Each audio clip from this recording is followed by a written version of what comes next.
Senior सहाफ़ी तज्ज़ियाकार इरशाद भट्टी साहब मुझे ज्वाइन करें। अस्सलाम वालेकुम, बहुत बहुत शुक्रिया।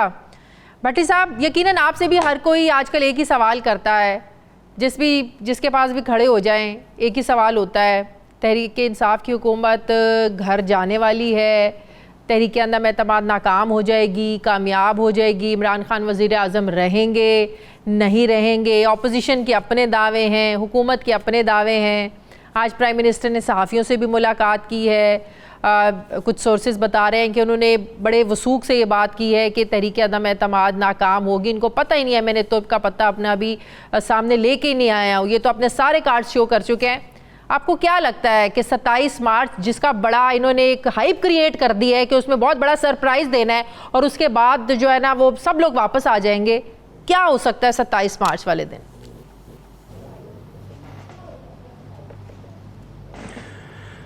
देखिए मैडम स्पीकर, दो तीन बातें बड़ी इम्पॉर्टेंट हैं इसमें।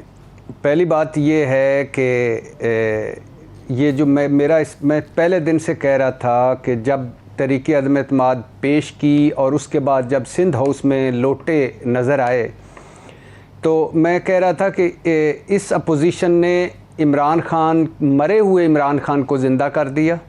इस अपोजिशन ने इमरान खान को बहुत बड़ा रिलीफ दिया। इस अपोजिशन ने इमरान खान को नई ज़िंदगी दी। इस अपोजिशन ने इमरान खान को खड़ा कर दिया। इस अपोजिशन ने इमरान खान को एक बहुत बड़ी विटामिन्स भरी ड्रिप लगा दी। आज अब यकीन करें, मैं कराची में था, उसके बाद इस्लामाबाद में हूँ, उसके बाद बाहर से फ़ोन, उसके बाद लाहौर से, पूरे पाकिस्तान से जो दोस्त हैं जो फ़ोन करते, जो नाराज़ हो चुके थे तहरीक इंसाफ की miss management, bad governance, bad performance से, इमरान खान के वादों दावों नारों से, हर शाख पे उस्मान बुज़दार बिठाने से और बाकी सारे यू टर्नों से, वो सब इमरान खान के साथ हैं। अब क्यों हैं? वो कहते हैं कि ये कोई तरीका है निकालने का।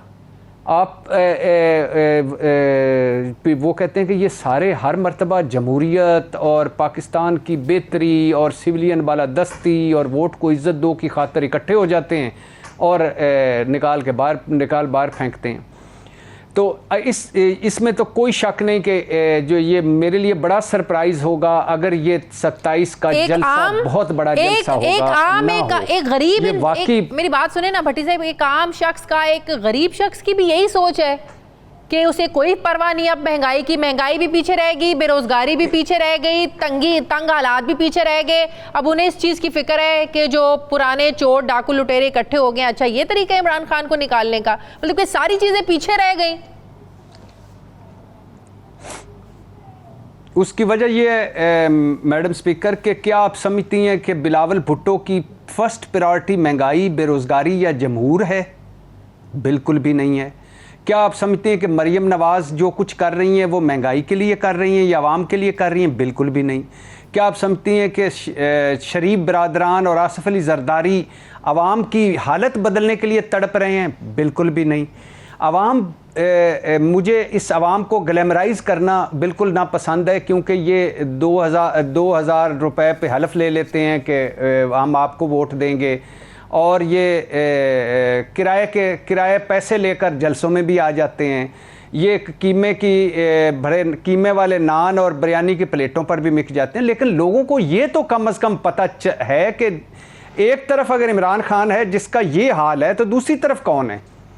इस मुल्क की बदकिस्मती ये है कि देखिए, इसमें कोई शक नहीं कि जो हमने 3.5 साल में आपने भी तनकीद की, मैंने भी तनकीद की, हम करेंगे दोबारा तनकीद के, जो तब्दीली थी वो कहाँ है।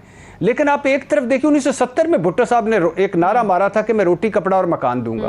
आज बिलावल भुट्टो उसी ट्रक में बिठाकर कहते हैं पीछे लगे रहो, मैं भी रोटी कपड़ा और मकान दूंगा। क्या बीबी भुट्टो का मतलब सिंध हाउस में लोटे रखना था? क्या बेनज़ीर भुट्टो साहबा का मिशन सिंध हाउस में लोटे रखना था? इसका मतलब है कि अगर बिलावल भुट्टो ये समझते हैं जो उन्होंने कहा कि ये आइन की बालादस्ती के लिए या सिंध हाउस में है और जमहूरियत की बालादस्ती के लिए, तो छांगा मांगा भी इसका मतलब है आइन की बालादस्ती थी और जमहूरियत की बालादस्ती थी और छांगा मांगा वालों के भी ज़मीर उन्होंने भी ज़मीर का साथ दिया था। एक तरफ बेनज़ीर भुट्टो से बिलावल भुट्टो सब दुखी होते हैं कि पेट्रियाट बना दी मुशर्रफ ने, पीपल्स पार्टी तोड़ दी। दूसरी तरफ उसकी पार्टी तोड़कर वो बात ठीक है, लेकिन अपने घर को दुरुस्त रखना तो खान साहब की जिम्मेदारी थी ना भट्टी साहब। लीजिएगा मैडम स्पीकर, बात सुन लीजिए मैडम स्पीकर। नहीं, इस तरह नहीं मैडम स्पीकर, इस तरह नहीं, क्वेश्चन पे क्वेश्चन। ये बड़ा अहम मौका है इस मुल्क के लिए, इस मुल्क के लिए बड़ा अहम मौका है। ना हमें रोटी कपड़ा और मकान मिल सका भुट्टो का, ना मुल्क एशियन टाइगर बन सका नवाज शरीफ का, ना तब्दीली आ सकी इस मुल्क में इमरान खान की। इशू बुनियादी तौर पे क्या है? इशू ये है कि आप जब अपनी जात को नफी करते हैं, जब आप झूठ बोलते हैं, जब आप मुनाफकत करते हैं, फिर आप एक्सपोज हो जाते हैं। तो ये पेट्रियाट पे जो दुखी थे वो सिंध तहरीक इंसाफ पे क्यों नहीं है दुखी उनकी पार्टी तोड़ने पर?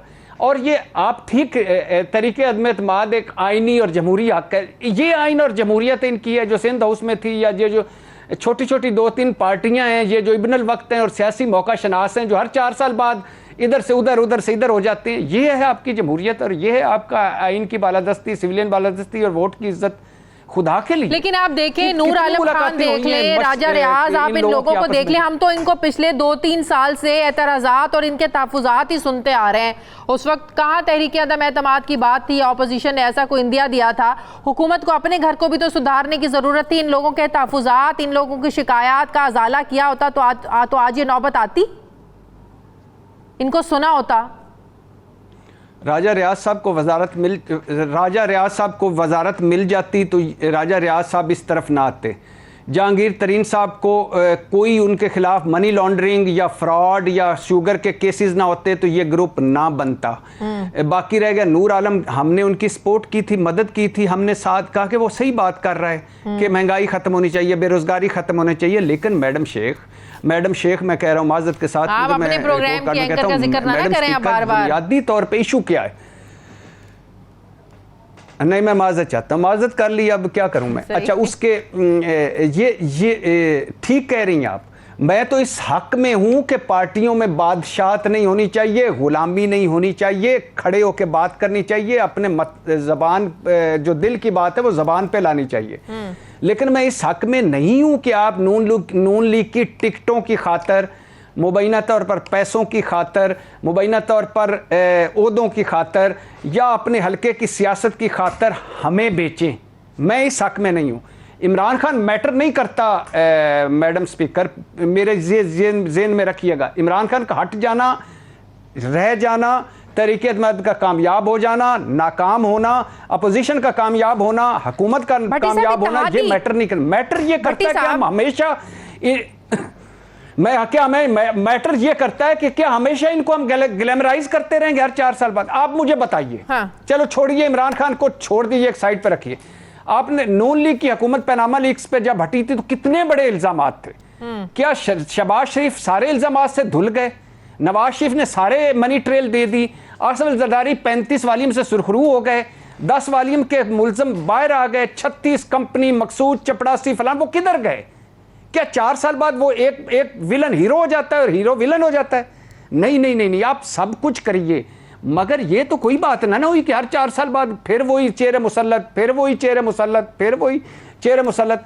आज अगर इमरान खान को ये 5 साल पूरे करने देते, 3.5 साल में जो बर्बादी तबाही हुई है, 1.5 साल में क्या होता कि अगर ना होती। दूसरी बात ये कि इत्तेहादियों को ये चीज समझ में क्यों नहीं आती है? इत्तेहादी खुलकर सामने क्यों नहीं आ रहे हैं?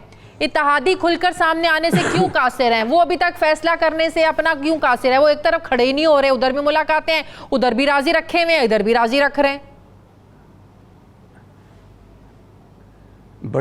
बड़ा ही मासूमाना, बड़ा ही पाला सा, बड़ा सा ही एक भोला सा सवाल आपने किया है। अगर मैं आप मेरे साथ स्टूडियो में होती तो मैं इस पे आपको हैम्पर देता, बड़ा सा गिफ्ट।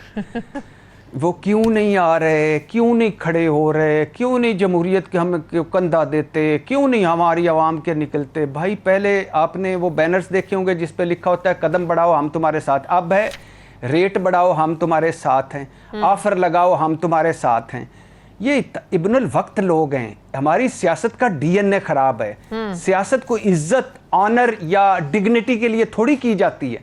ये करते हैं कि साडा की फायदा है, साडे वाले तक सजना।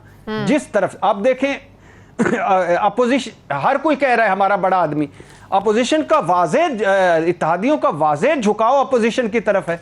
ओ भाई, कोई बंदा इत्तेहादियों का वजारत से तो इस्तीफा दे दे, फिर झुकाव कर ले। सही। एमक्यूएम कह रही है हुकूमत बचाना मसला नहीं, जमहूरियत बचाना मसला। ओ भाई, कब जमहूरियत खतरे में है? तुम्हारी वजह से जमहूरियत खतरे में है। आखिरी सवाल का जवाब दे दे। ये है कि जो बड़ी ऑफर लगाएगा ये इब्नुल वक्त उधर चले जाएंगे। एक्सपेक्टेड सरप्राइज क्या हो सकता है 27 को? हाँ, इस पे बड़ी बहस हो रही है इस्लामाबाद के हर तबके में। देखिए, एक तो सुप्रीम कोर्ट में केस लगा हुआ है, हो सकता है अदालत जो फैसला करे मंजूर है हमें, हो सकता है अदालत कोई ऐसा फैसला कर दे कि ये जो पार्टी छोड़कर लौटे हैं ये कहीं और वोट ना कर सकें। एक ये भी हो सकता है कि इत्तेहादियों को हुकूमत कोई बड़ा पैकेज दे दे और इत्तेहादी हुकूमत के साथ रहें।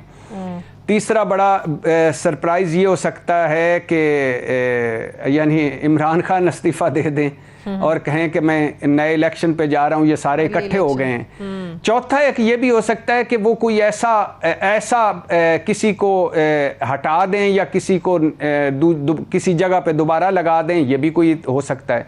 और पांचवा, इमरान खान का ये एक नर्व्स गेम भी हो सकती है, असाब की जंग भी हो सकती है कि सरप्राइज़ दूंगा, तक वो ऐसे ही करते हैं हमेशा से, ऐसे ब्लफ गेम भी हो सकती है।